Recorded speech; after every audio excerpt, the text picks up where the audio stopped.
दोस्तों, कोरोना महामारी के बाद अब हमारे देश भारत में टीकाकरण का दौर जोरों पर चल रहा है। तो ऐसे में आम आदमी के दिमाग में एक सवाल तो उठता ही है कि उनका टीकाकरण कब होगा, उन्हें क्या क्या करना होगा, कैसे उन्हें टीकाकरण करवाना है, कहाँ अप्लाई करना है। ऐसे तमाम बहुत से सवालों के जवाब इस वीडियो में दिए जाएंगे। साथ ही साथ वैक्सीन की पूरी जानकारी भी आपको इस वीडियो में बताई जाएगी। तो वीडियो को अंत तक जरूर देखिएगा। टीकाकरण करवाने से पहले ये वीडियो आपके बेहद काम आने वाली है। तो ऐसी ही इंफॉर्मेटिव वीडियोस देखते रहना चाहते हैं तो चैनल को सब्सक्राइब जरूर करें। वीडियो को ज्यादा से ज्यादा लाइक और शेयर जरूर करें, क्योंकि ये वीडियो आपके परिवार, आपके बच्चों, आपके मित्रों, आपके सहयोगियों के लिए बेहद काम की रहने वाली है। तो सबसे पहले बात करते हैं कि हमारे देश भारत में कौन कौन सी वैक्सीन से कोरोना का टीकाकरण होने वाला है। जैसा कि आप सभी लोग जानते हैं कि हमारे देश भारत में 2 कोविड वैक्सीन लॉन्च हो चुकी हैं, जिसमें से एक है कोविशील्ड और दूसरी है Covaxin. Covishield vaccine AstraZeneca Oxford university द्वारा निर्मित है, जिसका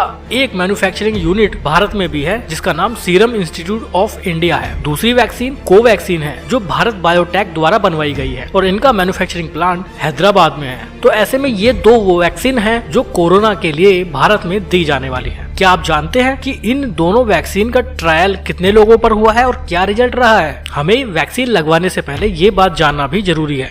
तो आपको बताना चाहेंगे कि कोविशील्ड वैक्सीन के 3 ट्रायल हो चुके हैं और एक ट्रायल में 23,000 लोगों ने हिस्सा लिया था, जिसके परिणाम 70 से 90% तक अच्छे रहे। वहीं कोवैक्सीन का भी ट्रायल हो चुका है, जिसके परिणाम भी 70 से 90% रहे हैं। तो ऐसे में DCGI से इन दोनों ही वैक्सीन को इमरजेंसी अप्रूवल मिल चुका है। तो आइए अब बात करते हैं कि इन दोनों वैक्सीन में क्या अंतर है, कैसे ये वैक्सीन आपको दी जाएगी। वैक्सीन की अगर बात करें तो कोविशील्ड की एक वायल में करीब 10 डोज है, वहीं कोवैक्सीन की एक वायल में 20 डोज है। इनकी एक्सपायरी डेट 6 महीने की रखी गई है, यानी कि जो लॉट अभी भारत में अवेलेबल है उसकी एक्सपायरी मई 2021 में हो जाएगी। तो उससे पहले ये सारे टीके समाप्त कर दिए जाएंगे। वैक्सीन के अपीयरेंस की अगर बात करें तो कोविशील्ड कलरलेस और थोड़ी सी स्लाइटली ब्राउन है, वहीं कोवैक्सीन थोड़ी सी व्हाइटिश है। डोज की बात करते हैं तो एक डोज में 0.5 ml डोज दी जाएगी कोविशील्ड की और कोवैक्सीन दोनों ही की। ये डोज इंट्रामस्कुलर रहेगी। इसके बाद सेकंड डोज ठीक 4 हफ्ते बाद दी जाएगी, यानी कोविशील्ड अगर आप वैक्सीन लगवाते हैं तो वो भी 4 हफ्ते बाद सेकंड डोज दी जाएगी और कोवैक्सीन की भी सेकंड डोज 4 हफ्ते बाद ही दी जाएगी। स्टोरेज की बात करें तो 2 से 8 डिग्री सेल्सियस पर दोनों ही वैक्सीन को सुरक्षित रखा जा सकता है। वहीं फाइजर कंपनी की वैक्सीन की बात करें तो -70 डिग्री सेल्सियस पर उसको सेफ रखा जा सकता था। तो ऐसे में भारत में -70 डिग्री सेल्सियस के डीप फ्रीजर का अवेलेबल होना बहुत मुश्किल भरा हो सकता था। तो ऐसे में वही अपने आप में एक बहुत बड़ा टास्क रह जाता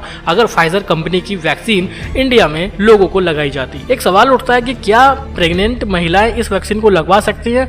तो उनके लिए ये वैक्सीन अभी नहीं है, उनको ये वैक्सीन नहीं दी जाएगी। साथ ही साथ किस एज के लोगों को ये वैक्सीन दी जा सकती है, तो आपको बताना चाहेंगे कि दोनों ही वैक्सीन 18 साल से ऊपर के सभी व्यक्तियों को दी जाएगी। ऐसी महिलाएं जो बच्चों को दूध पिलाती हैं, क्या वो भी इस वैक्सीन को लगवा सकती हैं? तो अभी जो गाइडलाइन भारत सरकार की है तो उसके अकॉर्डिंग ऐसी सभी महिलाओं को ये वैक्सीन नहीं लगाई जाएगी जो बच्चों को दूध पिलाती हैं। दोनों ही वैक्सीन पूरी तरह से फ्रीज सेंसिटिव हैं, मतलब साफ है कि अगर ये दोनों वैक्सीन किसी कारणवश फ्रीज में जम जाती हैं तो पूरी तरह से ये खराब हो जाएंगी। उसके बाद इन वैक्सीन से टीकाकरण नहीं किया जा सकता है। अब बात करते हैं कुछ अन्य सवालों की, जैसे कि क्या वैक्सीन लगाने के बाद कोरोना नहीं होगा? देखिए, वैक्सीन लगवाने के बाद कोरोना नहीं होगा, इसका जवाब देने से पहले हम आपको बताना चाहेंगे कि वैक्सीन की 2 डोज है, यानी जो सेकंड डोज होगी उसके ठीक 14 दिन बाद शरीर में इसकी इफेक्टिवनेस स्टार्ट होगी। मतलब इसकी जो एंटीबॉडीज बॉडी में बनेगी,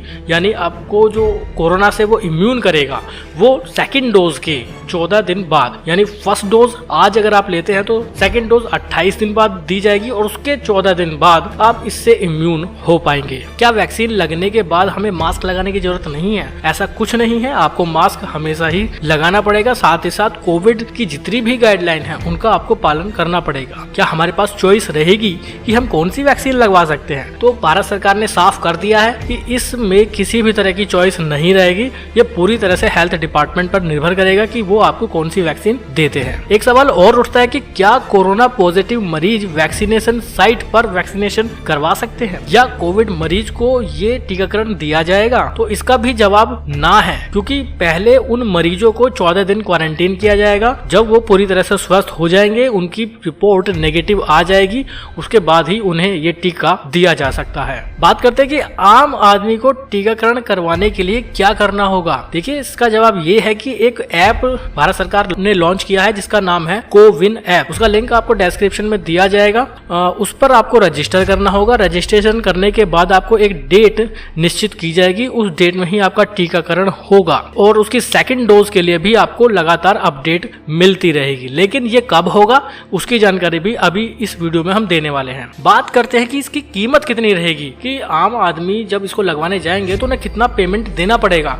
तो उसके लिए हम पहले आपको बताना चाहेंगे कि हमारे देश में जो 2 वैक्सीन अभी चल रही हैं, कोविशील्ड और कोवैक्सीन, ये अभी मार्केट में अवेलेबल नहीं है। इनकी पूरी तरह से गवर्नमेंट सप्लाई हुई है। कोविशील्ड की अगर बात करें तो फर्स्ट 1 करोड़ 10 लाख वैक्सीन को उन्होंने 200 रुपए में भारत सरकार को दिया है। उसके अलावा कोवैक्सीन को 206 रुपए में भारत सरकार को दिया गया है, जो उसकी फर्स्ट 55 लाख डोज है। उसके बाद हो सकता है कि इन दोनों ही वैक्सीन के रेट बढ़ा दिए जाएं। मार्केट में अभी ये अवेलेबल नहीं है। एक सवाल ये भी आया है कि आम आदमी को ये टीकाकरण कब होगा, उन्हें ये टीका कब लगेगा।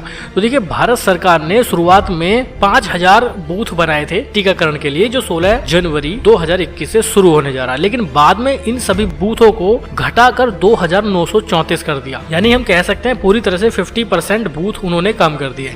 ऐसा इसलिए किया गया क्योंकि पहले चरण में ये टीकाकरण फ्रंट लाइन वर्कर्स यानी हेल्थ वर्कर्स, सैनिटाइजेशन से जुड़े लोग, पुलिस वाले, आर्मी और डिफेंस के व्यक्तियों को दिया जाएगा। तो इन सभी की संख्या लगभग 3 करोड़ है। तो इन सभी 3 करोड़ लोगों को पहले टीकाकरण कराया जाएगा।